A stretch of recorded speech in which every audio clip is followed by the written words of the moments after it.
Hello and welcome back to the channel. Today I'm going to be doing something a little bit personal about myself. I'm going to be introducing 10 interesting facts about me. Without further ado, let's get into it. So the first fact about me is that I'm born in Hong Kong, but now that I've lived in Bristol for 3 years, I've noticed one very interesting thing is that people here think that I'm from the US. Whether it's the physiotherapy lecturers from UWE, my placement educators, my colleagues from placement, or my course mates who study the same program as me, all ask this one very same question, is that whether I'm from the US because I speak in an American accent. Normally, the way that I answer is that I'm not from the US, I studied the international curriculum back in school in Hong Kong. Also a big music fan, and I would say that I have quite a diverse range in the taste of music, because I'm not only a fan of listening to modern pop, but also a lot of the old classics, which I listen to even more. So the eras of music that I listen to are the 1960s, the 1970s, the 1980s,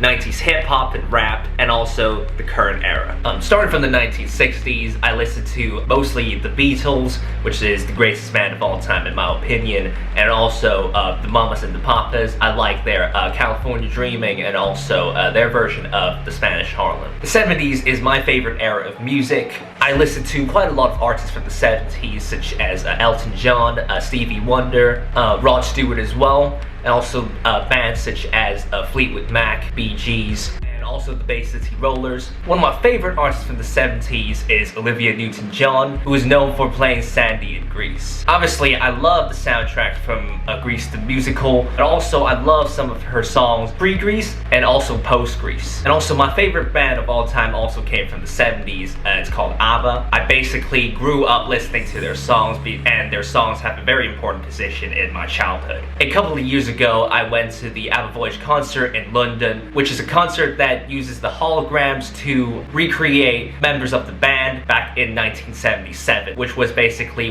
when they were at their peak. Going to the ABBA Voyage concert is one of the craziest experiences I've ever had. Now for the 80s, I've listened to very popular artists such as Michael Jackson and Madonna, and also listened to songs from bands in the 80s such as REO Speedwagon. I like Can't Fight This Feeling, Take It On The Run, and also In My Dreams. And also Dire Straits, I like Walk of Life and Money for Nothing. I started getting into 90s hip-hop and rap last year. I listened to quite a lot of hits from two of the greatest to ever do it, Tupac and the Notorious B.I.G., also known as Biggie. I also like artists such as Snoop Dogg, Ice Cube, Eazy-E, Nas, Big L, Dr. Dre, and Bob D. I also like some of Eminem's hits from the 2000s as well, but my favorite artist for this genre is Rakim. This guy is seriously a game changer in hip-hop. He not only revolutionized and increased the bar of flow in hip-hop, I'm just in awe of how he can put his rhymes in his songs at the appropriate timing. I don't listen to as much current pop compared to the oldies, but there's one artist in current pop that really gives me the wow factor, and that's Olivia Rodrigo. I listen to pretty much all of her songs from her Sour album, Guts album, and some of her hits from High School Musical, the musical series. Even though I do listen to songs from other current artists such as Taylor Swift, Sabrina Carpenter, Billie Eilish, and also Dua Lipa, but I just only listen to their songs from time to time. I've mentioned in one of my previous videos that I'm a big basketball fan, and I've watched basketball since I was very small. I'm a fan of specific basketball players instead of specific basketball team, meaning that I will support that specific team wherever my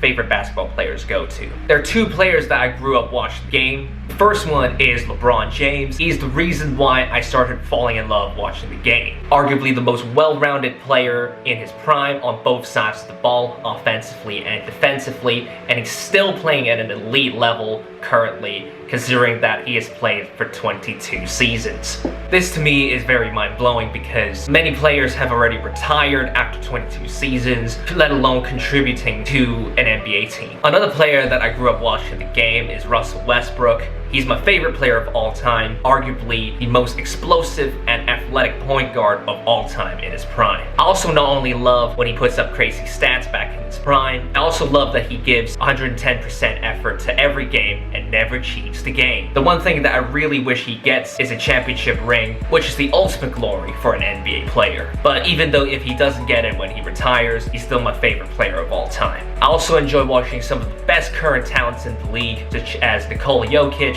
Shai Gilgeous-Alexander, the current MVP, and also Luka Doncic.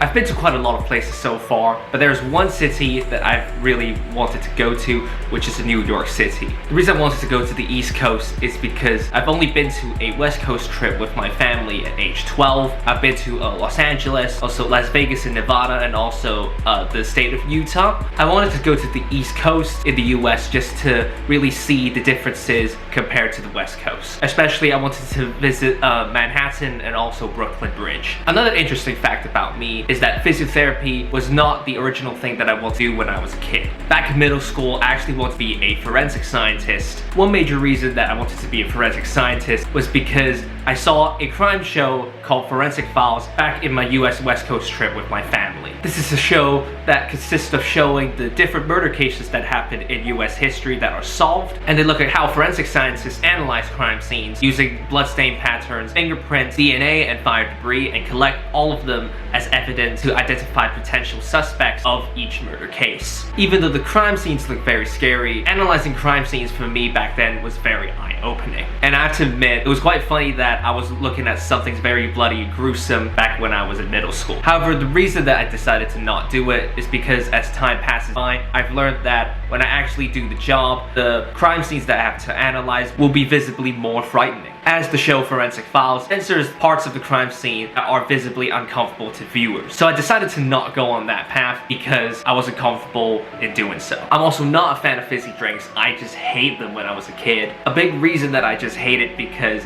I just didn't like the fizzy feeling in my tongue when I have fizzy drink. So back then when there was Coke provided in a meal, I would just literally not touch it, and I'll just let either my family or my friends drink it. Now I'm more tolerable to fizzy drinks. I drink it in necessary occasions or socials, but I just don't drink it when I'm at home by myself. Speaking of social events, there was one very funny experience that I've had in UWE that I can't stop laughing about every time I recall it. So it was a physiotherapy social, and I've ordered a cocktail during that social, and I've managed to order the nastiest drink that I could possibly have, which is the Long Island iced tea. For those of you who don't know what this cocktail is, it's basically Coke mixed with either vodka, rum, or tequila with lots of ice. So what happened was that I was forced to chug that Long Island iced tea cocktail in front of 50 people in that social. Fortunately, I was not drunk at the end of the social because when I was having that cocktail, I did not mix the alcohol with the Coke. I have to say I was quite fortunate that day, but it's just funny looking back at this event. Another interesting thing about me is that I'm actually a pretty big fan of Japanese and Western food. So the Japanese food that I really like are sushi, wagyu beef, ramen. For Western food, I actually really like Italian cuisine and French cuisine. For some reason, I just don't really have the urge to have Chinese food for the majority of the time. I also used to be a big gamer when I was a kid, but not much of a gamer now. Playing video games was probably my favorite thing to do when I was a kid. It was also the only thing that I'm interested in doing during my spare time after school, and I ended up getting addicted to it